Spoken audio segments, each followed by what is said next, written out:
Oi, esse é o Conexão. O Brasil é o país mais ansioso do mundo, segundo a Organização Mundial de Saúde. Mais de 18 milhões de brasileiros convivem com um transtorno de ansiedade e tem muito tabu ainda sobre este assunto. Hoje a gente quer conversar sobre como o transtorno de ansiedade pode atrapalhar a vida de quem se prepara para o Enem. Tem como controlar? Quando é o momento certo de buscar uma ajuda profissional? Sentir ansiedade é normal? Como é que a gente tem que lidar com esse sentimento? Nós vamos conversar sobre isto com a Juliana Caversan, que é psicóloga, especialista em controle do estresse, com o Eugênio Cunha, que é psicopedagogo, e com o Carlos Vinícius, que é massoterapeuta e se prepara para o Enem. Gente, obrigada por estarem aqui hoje com a gente. Eu quero começar com o Vinícius mesmo, falando com a gente aqui, Vinícius. Acho que você está no momento, né, de fazer Enem. E eu queria te perguntar, você já fez o Enem antes? Sim, já fiz. Sim. E aí, a ansiedade bate mesmo? Bateu? Em algum momento você já sentiu que ela te atrapalhou? Sim, na verdade, a primeira vez que eu fiz o Enem, bateu uma ansiedade, porque foi uma sensação, assim, para mim, muito diferente, entendeu? Foi um acúmulo, assim, de pensamentos e isso, assim, acabou impactando um pouco na hora da prova. Na hora de fazer a prova. Né? Por ter sido a primeira vez, acredito. Imagina, é uma novidade, né? Ainda Sim, tem aquela pressão. assusta um pouco. Né? E aí eu queria saber, Eugênio, talvez a gente... seria legal a gente começar a falar sobre a ansiedade e sobre o transtorno de ansiedade, né? A ansiedade é algo que a gente sente mesmo, né? A gente precisa, talvez, normalizar um pouco esse sentimento? Eu digo naturalizar, né? Porque é comum todos nós sentirmos ansiedade, né? Eu trabalho em escola há muitos anos e a criança, por exemplo, quando sai do infantil, vai para o primeiro ano, bate aquela ansiedade, né? Quando sai do Fundamental 1, vai para o Fundamental 2 ou para o ensino médio. Então, essas transições que todos nós passamos são importantes para a nossa construção, elas provocam esse tipo de ansiedade. Todos nós temos essa questão. E a melhor maneira de lidar com a ansiedade é achar que é algo natural do ser humano e que nós precisamos aprender a conviver com ela. Naquele momento ela vai existir ali, em algum momento da nossa vida nós vamos ficar ansiosos por alguma coisa importante, porque geralmente são coisas importantes para nós. E, Juliana, assim, você falou algo que eu achei muito legal na nossa apuração, que existem alguns tipos, ou então algumas características da ansiedade, né? Explica pra gente. Sim, a gente tem a ansiedade de acordo com a experiência que a gente vai viver, né? Então, em termos de pré-vestibular, provas, você tem a ansiedade de desempenho, né? De você desejar ter uma certa performance, um rendimento, às vezes com uma característica de exigência, né? Que pode prejudicar um pouco esse processo. E também a ansiedade antecipatória, né? Com aquelas características de preocupação, né? De você se ocupar previamente de algo que ainda não aconteceu. Claro que uma dose de preocupação, ela é importante para que você se prepare para aquilo. O problema é quando você começa a colocar isso num grau muito catastrófico, muito negativo e experimentar a ansiedade de uma forma desregulada. Aí é que o problema acontece. Você acha que, assim, atualmente, como a gente tem muita informação, isso talvez aumente esse grau de ansiedade para quem está fazendo o Enem agora? Com certeza, é a dinâmica do estresse, né, da sobrecarga. O jovem nessa fase, ele não tem que lidar somente com a prova, ele lida com outras questões sociais, né, de aprovação do meio no qual ele vive, a questão do excesso de informação e, além disso, a preparação para o vestibular, a gente percebe que acaba ocorrendo, de fato, uma sobrecarga emocional. E você percebe, Eugênio, que a pessoa que faz o Enem, né, e que tem aquela família que acompanha, parece que a família toda está fazendo aquela prova, né? O acompanhamento acaba sendo de todo mundo e às vezes o estresse compartilhado também? Sim, acontece que o estresse passa a ser da mãe, do pai, do irmão, e isso amplia mais a situação de estresse do próprio aluno, do próprio pessoa que vai fazer o Enem, o estudante, né? E nesse momento é que é importante a família trabalhar esse sentimento, né? Essa condição. E a gente não está ainda habituado a lidar com tanta pressão. De certa forma, a própria escola ela não lida bem com essas coisas. Ela não trabalhou ainda historicamente e atualmente tenta trabalhar, mas é algo ainda que está muito incipiente na escola. É preciso dar mais atenção às questões emocionais, às questões ligadas aos sentimentos, né, que vão provocar estresse e outros sentimentos que são muitas vezes negativos na hora de um exame tão importante como o Enem. Eu queria mostrar agora um trechinho de um vídeo que foi postado no canal da Mona Lisa Nunes. Ela é youtuber e ela fala sobre o Enem. Ela prestou o Enem e passou para a medicina e ela compartilha conteúdo com quem está nesse período da vida. Veja só a dica que ela dá para a galera quando o assunto é a ansiedade. Então, a minha principal dica do vídeo de hoje é que você pegue esse seu nervosismo e essa sua ansiedade e transforme em algo bom. Transforme em algo que vai te impulsionar, que vai te dar força, que vai te dar garra para dar o seu melhor até o dia da prova. Então, o que eu vou pedir para vocês é que vocês tentem achar um equilíbrio para essa ansiedade de vocês, para esse nervosismo, que vocês continuem funcionais e que, se precisar realmente de ajuda, se a ansiedade estiver muito maior do que vocês podem suportar, vale muito a pena pagar, contratar alguém, um psicólogo, para esse último período do Enem. Mas eu tenho certeza que fazendo algumas técnicas, que tendo uma rotina, que se organizando, desabafando com seus amigos, desabafando com colegas, desabafando aqui nos comentários do vídeo, que vocês vão continuar funcionais e que vai diminuir um pouco mais do estresse. Eu quero dizer que todo mundo que passou no vestibular passou por essa situação que você está passando agora. Todo mundo teve esse mesmo sentimento, todo mundo teve esse mesmo nervoso, todo mundo foi para a prova com essa pressão interior. E mesmo assim, a gente tá no vestibular, a gente tá na faculdade, a gente passou no curso que a gente quis, tá bom? Então, tentem se aliviar, saibam que isso é normal, que é normal ficar nervoso, mas o que não é normal é parar de ser produtivo, é deixar a ansiedade e o nervosismo vencer vocês, ser mais forte do que vocês. E Vinícius, quando ela diz assim, dá uma desabafada com os amigos e tal, essa questão da ansiedade é tratada aí entre os alunos, quando o pessoal está lá no pré-vestibular, você acha que as amizades podem ajudar mesmo a dar uma aliviada? Sim, com certeza qualquer tipo de diálogo, entendeu? Você consegue aliviar sim toda essa tensão. Mas eu acredito que o principal é você manter o pensamento positivo sempre, tentar priorizar uma vida com maior qualidade, principalmente assim em relação ao sono, sabe? Ler bons livros, sabe? Estar rodeado de pessoas realmente assim que construam assuntos saudáveis. Acho que isso aí ajuda muito você a lidar com esse problema da ansiedade, né? Que infelizmente é o mal do século. E assim, manter pensamento positivo, porque é o essencial para qualquer assim objetivo da sua vida, você criar, né, algum acontecimento na sua mente de que você já conseguiu aquilo e que se não conseguiu, eu acho que na hora certa vai acontecer. Vai rolar, eu acho que né? O principal é você manter a calma, porque o desespero não leva a nada. Juliana, tô vendo que você tá fazendo assim e tá concordando ali com o Vinícius, é isso mesmo? Sim, ele falou a importância do pensamento, né, da maneira como você interpreta aquilo que chega para você. Então, com certeza, há fontes estressoras reais, mas se você se posiciona cognitivamente, né, psicologicamente, frente a isso de maneira distorcida, você acaba exacerbando um sentimento que seria equilibrado naquela situação. Então, você tem um desequilíbrio emocional, uma desregulação emocional. Então, o pensamento, com certeza, é a chave aí dessa história, né? Eugênio, você começou a falar ali antes da gente mostrar o vídeo, eu acho que é um ponto que eu acho que é legal a gente retomar, de que poucas escolas ainda estão preocupadas com essa parte, né? Qual que é a sua opinião? A gente deveria realmente ter os cursinhos pré-vestibulares, mas as escolas também terem um momento desse mesmo de conversar com os alunos sobre essa pressão, sobre essa questão de desenvolver essas habilidades socioemocionais? Sim, agora na BNCC se contempla as habilidades socioemocionais, né? E é preciso que a escola desenvolva estratégias para lidar com os conflitos, não somente os conflitos externos, né? A gente tem sempre, historicamente, a escola mostra sempre ações externas para evitar bullying, para evitar outro tipo a própria violência, né? Mas pouco se tem se preocupado acerca dos conflitos internos, né? A ansiedade, a baixa autoestima, são fatores que vão levar a esse estresse E uma coisa que foi colocada por vocês mesmos, a questão do excesso de informação. Né? A gente não consegue dar conta disso.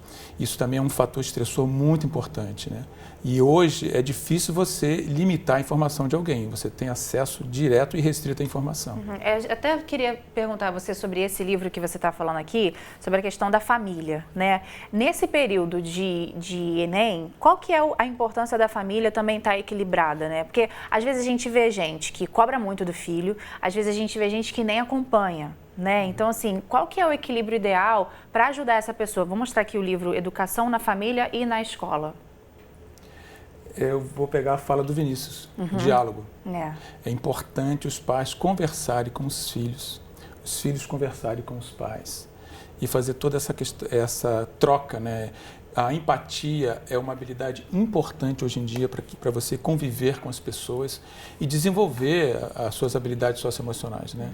Então é importante essa troca constante, essa interação, esse diálogo com a família. Aí tem esse outro livro aqui que fala do afeto. Qual que é o peso do afeto aí na aprendizagem? Total, a gente pensa, né, quando a gente recebe amor, afeto, né, a gente aprende mesmo, né? A gente vê que as emoções são importantes na hora de uma prova. Às vezes o aluno estuda, se prepara intelectualmente, tem todas as condições cognitivas de fazer uma boa prova, mas as emoções acabam abalando a sua condição cognitiva, ele pensa com mais dificuldade, né? Não consegue manter a memória, aquilo que foi estudado. Então as emoções também são importantes. O afeto é algo que é uma mola propulsora para a aprendizagem. E, Juliana, o que você percebe aí dos alunos que você acompanha, né? Essa presença familiar, né? E aí a gente está falando de todas as famílias, tá? Né? Depende, às vezes a mãe realmente é uma mãe solo e está acompanhando sozinha e está trabalhando e tal. E às vezes é uma questão até que algumas mães não passaram, né? Não sabem o que é prestar o vestibular. Isso é a maioria da população brasileira, né? A gente não tem todo mundo com acesso ainda à universidade, né? Então acho que às vezes deve ser até difícil para esses pais acompanharem uma coisa que eles não viveram, né? Sim, o que a gente trabalha nesse caso, né, familiar, é a abertura, né, para permitir que o jovem que está passando por essa fase, ele tenha espaço de vivenciar suas emoções. Então, estamos falando que as emoções são naturais, fazem parte da vida, ainda mais nesse momento tão importante.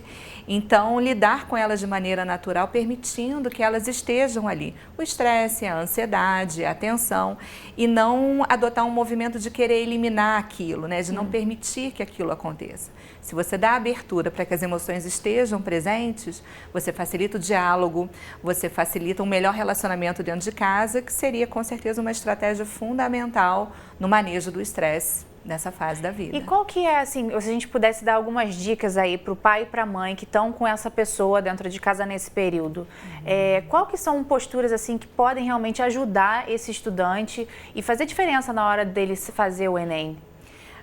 Já há a autocobrança do jovem, né? Então, com isso, ele já sofre uma sobrecarga emocional muito grande. Então, é bom que os pais tentem não depositar muito mais cobranças, né, em cima desse indivíduo, respeite, né, os limites dele, saiba ouvir, né, quando ele colocar aqui para ele já tá bom, né? Então, se você puder controlar, né, administrar a pressão que você coloca sobre o estudante, você está contribuindo bem.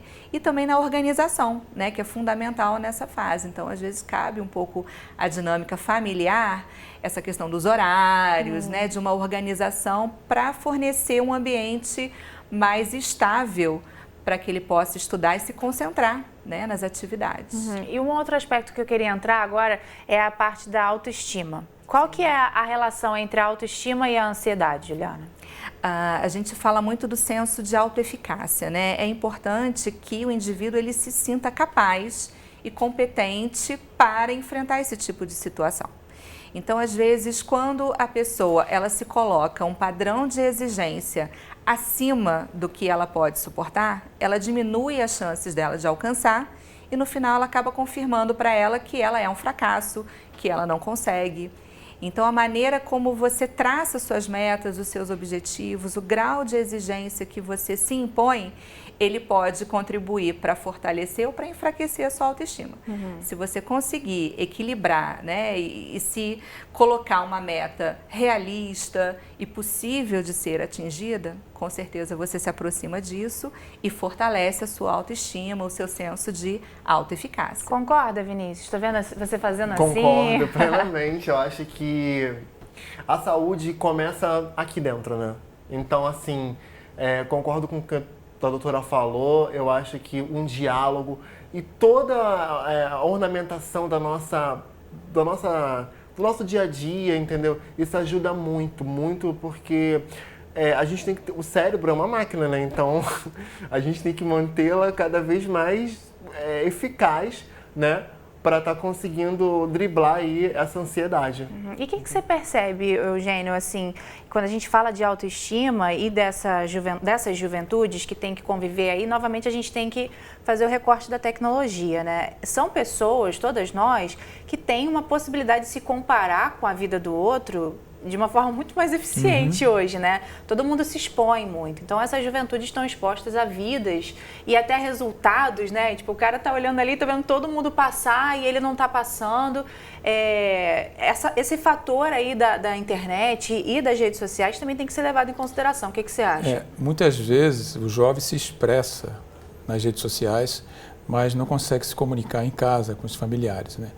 E um ponto que está sendo assim, passa subentendido aqui tudo que nós conversamos é a questão de aprender a lidar com os erros, com os fracassos, né? A vida também é feita disso, de altos e baixos. Então, o Enem passa a ser um ápice de um momento de estudo e que você tem que ter sucesso. Nem sempre, né? A vida continua, mesmo que eu não consegui passar nesse momento. Então, é preciso que as famílias trabalhem isso, que as escolas trabalhem isso, que nós trabalhemos isso interiormente, né, para fortalecer, né, os nossos jovens para a vida que segue antes e depois do Enem, né? Eu queria mostrar agora o relato de mais uma estudante, mais uma pessoa que está passando por esse momento. O nome dela é Maria Eduarda e ela fala um pouco sobre os pensamentos que ela tem sobre o Enem. Oi, meu nome é Maria Eduarda, eu tenho 17 anos e esse ano eu vou prestar o Enem pela segunda vez, mas dessa vez para valer. E o que me deixa mais ansiosa da prova é, além do tempo, de achar que eu não vou conseguir fazer todas as questões, é a falsa sensação de que é agora ou nunca. Essa pressão que, mesmo que ninguém fale pra você, fica pairando no ar e, assim, a gente sente que a gente deveria conseguir agora, no terceiro ano. E eu sei que isso não é verdade, mas mesmo assim fica uma vozinha na minha cabeça falando que eu deveria conseguir esse ano e que eu tenho que conseguir, e toda essa pressão que todo mundo já conhece. É isso.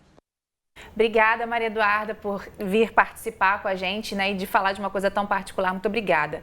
Vinícius, essa vozinha, você também ouve, assim? Existe essa pressão social? De vez em quando, sim. A pressão social, infelizmente, ela prejudica. Mas, como eu falei anteriormente, o pensamento positivo e o objetivo, como você falou, né, professor? Nem sempre as coisas realmente vão acontecer, mas tudo acontece numa hora certa, entendeu? Eu acho que um diálogo, assim, principalmente a presença da família, aí, né, dos bons amigos, ajuda muito a gente criar, né, essa atmosfera de que tudo vai dar certo e que nos fortalecer, né? Porque não só parar no Enem, né? Independente de a gente passar no Enem, a vida é um eterno estudo. Então, é isso. É isso. E aí, quando ela fala, Juliana, dessa vozinha, e eu acho interessante falar, porque o Eugênio já até tinha falado um pouco antes, né, de que vamos normalizar que às vezes não vai sair do jeito que você está esperando, né? Como é que você chega e consegue colocar isso na cabeça de alguém que está nesse momento? Porque a gente está conversando aqui, né? Tirando o Vinícius, a gente não está fazendo Enem, então para mim é muito fácil falar assim, cara, calma, relaxa. Mas não é fácil mesmo, né? A pessoa conseguir enxergar a figura inteira, né? De que é uma vida inteira, né? Como que vocês conseguem, quais ferramentas vocês usam para trazer essa conscientização para esse pessoal? Sim, são ferramentas que vão trabalhar a flexibilidade psicológica, né? O que ela está relatando é justamente o contrário, é uma inflexibilidade psicológica. Eu só tenho esse caminho, eu só tenho essa alternativa, se eu não conseguir isso, a minha vida acabou. Então, na verdade, o que a gente trabalha é você poder considerar outras possibilidades, outras alternativas, outras maneiras de você estudar. Então, não existe um modelo único, uma forma única que funcione para todo mundo. E eu queria até pontuar que ela fala assim, eu sei que isso não é verdade, mas dentro de mim eu acho que eu tenho que passar no terceiro ano. Isso é muito louco, né? Porque ela está dizendo o que a gente está dizendo aqui, mas ela não sente isso, né? Sim, ela não consegue conectar, né, a cognição com a emoção. Isso, às vezes, também tem muito a ver com a questão do piloto automático, né? Da pessoa ela viver totalmente em função do que acontece e não se dar conta do que está acontecendo. Então, às vezes, a gente precisa fazer pausas, né, recuperar para que a gente tome consciência do que está acontecendo e possa, então, regular esses pensamentos, reestruturar e adotar uma postura mais adaptativa, mais produtiva em relação à vida. Você começou a dizer, eu te interrompi, até peço desculpa por isso, você começou a falar sobre alguns exercícios, né, e algumas atitudes. E eu queria te pedir praticamente mesmo, você falou, acho que talvez horário de estudo, você começou a dizer, né? Consegue trazer pra gente algumas dicas, assim, que sejam práticas para quem está em casa realmente mudar aí, talvez implementar alguns hábitos novos? Com certeza, assim, acho que tudo passa por você estabelecer metas realistas. Então, primeiro, por exemplo, num cronograma de estudos, você precisa considerar aquelas atividades que são fundamentais. O horário do sono, o horário das refeições, que você possa fazer, por exemplo, as refeições somente focando naquilo, sem inserir leitura e refeição ao mesmo tempo. Então, num cronograma, primeiro você define esses espaços pré-estabelecidos, né? E depois, então, você define o quanto que você vai se dedicar aos estudos, respeitando essas fronteiras, né? Não invadindo o espaço de uma refeição, não invadindo o espaço do sono. Tem hora para tudo, né? Respeitar essas fronteiras. E, se possível, poder também praticar alguma técnica, né, de relaxamento. Então, uma técnica fácil e possível de ser adotada, né, no estilo de vida do estudante, são respirações, né? Você fazer pausas durante o dia simplesmente para respirar, né? Proporcionar ali 1 minuto, 2 minutos e fazer essas pequenas pausas ao longo do dia. Com isso, você se reconecta com o seu interior, né, com o seu psicológico, com o seu emocional e fica mais atento e consciente do que está acontecendo com você. E Eugênio, quais são os sintomas, na verdade? Quais são os sinais de que o estudante está precisando de acompanhamento profissional, de que realmente não é ansiedade, é um transtorno?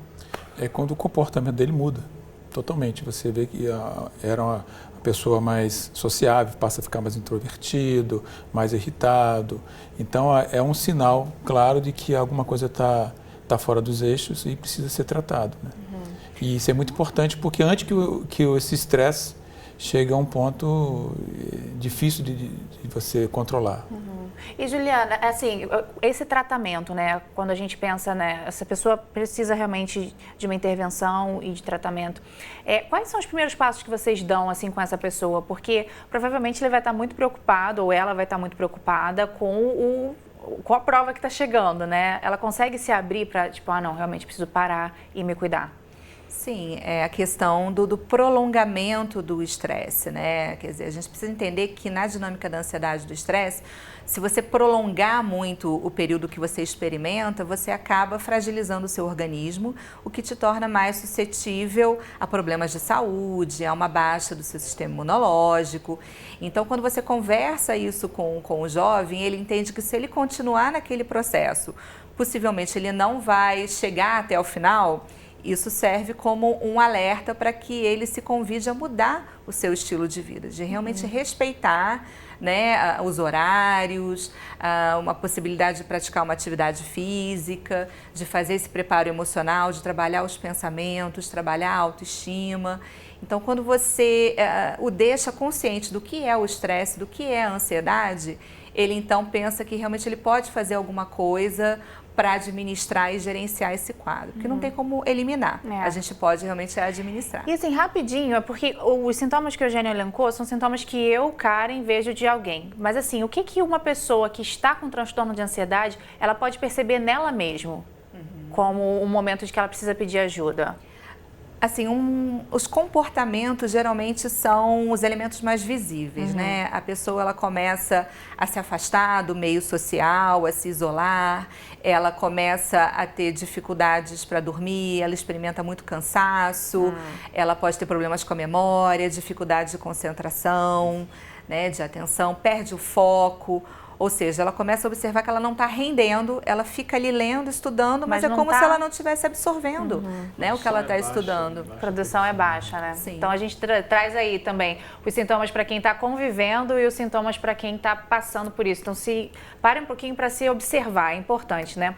Antes de terminar o programa, eu queria deixar para você que está fazendo o Enem algumas dicas que você pode encontrar lá no Futura Play. A gente tem um montão de conteúdo lá no nosso Futura Play, não, me confundi agora, é o futura.org.br. A gente tem muito conteúdo do Enem, tem várias coisas legais e na nossa grade de programação tem o A Hora do Enem, que passa aqui direto na nossa grade, você também consegue ver no YouTube do canal Futura e também no Futura Play. O A Hora do Enem é bem bacana porque ele traz um montão de conteúdo focado no Enem, de uma forma assim super divertida e ao mesmo tempo muito eficiente. Aí você consegue assistir a Hora do Enem e também acessando o nosso site lá do Futura, com vários conteúdos bem legais para você. Eu quero muito agradecer a participação de vocês aqui com a gente. Obrigada pelas dicas, né, pelo conhecimento. Obrigada, Vinícius, por dividir esse período. Boa sorte aí para você nesse ano, viu? Obrigado. A você de casa, muito obrigada pela sua companhia. Se você quiser rever essa e outras entrevistas, é só acessar o futuraplay.org. Um beijo e até a próxima.